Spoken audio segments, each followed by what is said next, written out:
ইজা মাতাল ইনসানু ইনকাতা আনহু আমালুহু ইল্লা মিন সালাসাতিন ইল্লা মিন সাদগাতিন জারিয়া আও ইলমিন ফাউবি আও ওয়ালাদিন সলিহিন ইয়াদউ লাহু রাওয়াহু মুসলিম। মুসলিম শরীফ থেকে বর্ণিত হাদিসটা আবু হুরায়রা রাদিয়াল্লাহু তাআলা আনহু বলিয়াছেন, রাসূল সাল্লাল্লাহু আলাইহি সাল্লাম বলেন, যখন মানুষ মারা যায় সকল আমলের দরজা বন্ধ হয়ে যায়, তিনটা আমলের দরজা খোলা থাকে। যদি আপনি এলেম শিক্ষা অন্য কাউকে শিখায় হয়ে যান, এই নেকি কিয়ামত পর্যন্ত আপনি কবরে শুয়ে শুয়ে পাইতে থাকবেন, বলি সুবহানাল্লাহ।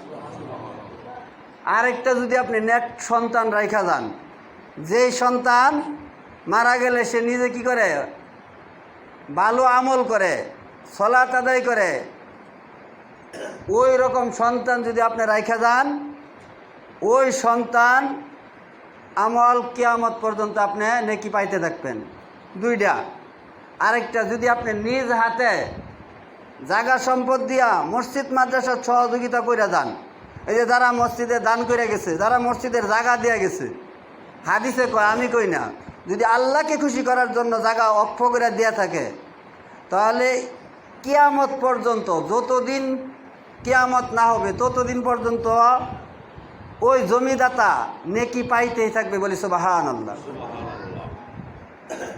কিন্তু এটার পাশাপাশি আরেকটা কথা, আপনি মসজিদ করার জন্য জমি দিলেন, আবার নাটক করার জন্য, গান করার জন্য সিনেমার একটা হল তৈরি করলেন। এইবার আপনি বুঝেন, ওই হলে যতদিন অন্যায় কাজ হইতে থাকবো ততদিন আপনার আমল নামায় পাপ লিখতে থাকবো।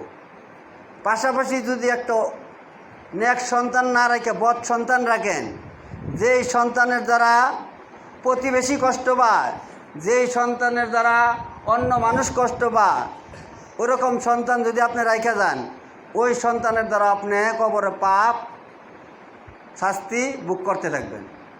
পাশাপাশি যদি আপনি নিজ হাতে, যেরকম মসজিদে দান করে গেলে, জায়গা দিয়ে গেলে কিয়ামত পর্যন্ত নেকি পান, এরকম যদি আপনি পাশাপাশি নিজ হাতে কোনো গানের অনুষ্ঠান করার জন্য জায়গা দিয়ে থাকেন, তাহলে ওই পাপও আপনি কিয়ামত পর্যন্ত পাইতে থাকবেন। তাহলে রাসূল থেকে বর্ণিত, আবু হুরায়রা হইতে রাদিয়াল্লাহু তাআলা আনহু হইতে বর্ণিত, যদি আমরা এই হাদিসটা শুনলাম, শোনার পরে যদি না মানি, যেই সেই ওই ব্যক্তির মতো, গারো ব্যক্তির মতো, যে বুঝলাম মানলাম না, যে এখানে সাদগা জারিয়া কি বলছে, মৃত ব্যক্তির নামে যদি কিছু আপনি খাদ্য খাওয়ান, এটা সাদগা। মৃত ব্যক্তির নামে যদি কুরবানি দেন, এটা সাদগা।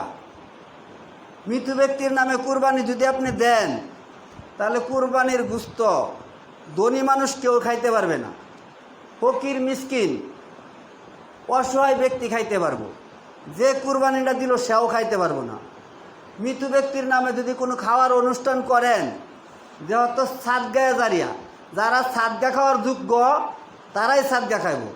না আপনি ধনী মানুষ, আপনার যদি কই যে ভাই আমি একটা মুরগি সাদগা দিতেছি, নেন, থাপ্পড় দিব না মুরগিটা নিব? বুঝা যায় কথা? থাপ্পড় দিত না? তাহলে আপনি যে মরার দাওয়াত খেলেন, ওটা যে সাদগা খেলেন, ওটা তো কিছু করলেন না। এই যে মৃত্যু ব্যক্তির নামে জিলাপি মসজিদে দেওয়া হয়, না জিজ্ঞেস করে বলি না, জিজ্ঞেস করছি কেন আনছ, যে মৃত্যু ব্যক্তির নামে মান্নত করছে, এই মান্নত খাওয়া জায়েজ না। মান্নত সকলেই খাইতে পারে না। এটি কইলে যদি আপনারা বিরক্ত হন, আজকে আপনি দিলেন, আরেকদিন আরেকজন দেয়, আরেকদিন আরেকজন দেয়।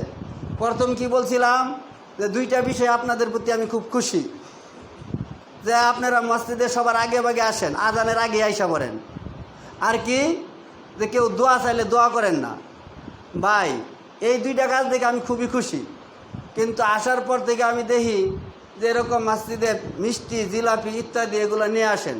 ভাই, এগুলা না দেয়া মসজিদে আপনি একটা লাইট লাগাই দিন, একটা ফ্যান লাগাই দিন, এটা আপনি কিয়ামত পর্যন্ত সব পাইতে থাকবেন। ভালোটা না করে আপনি মন্দটা কেন করেন? আপনি কেন ভাই বুঝেন না? আমি তো মনে করি, আমি এটাই বলি না, আগের হুজুররা কি বলে নাই যে মসজিদে এরকম খাদ্যদ্রব্য জিনিস আপনারা দিবেন না, মান্নত দিবেন না, এটি কইছেন আগের হুজুরে? তাহলে আপনারা মানলেন না কেন?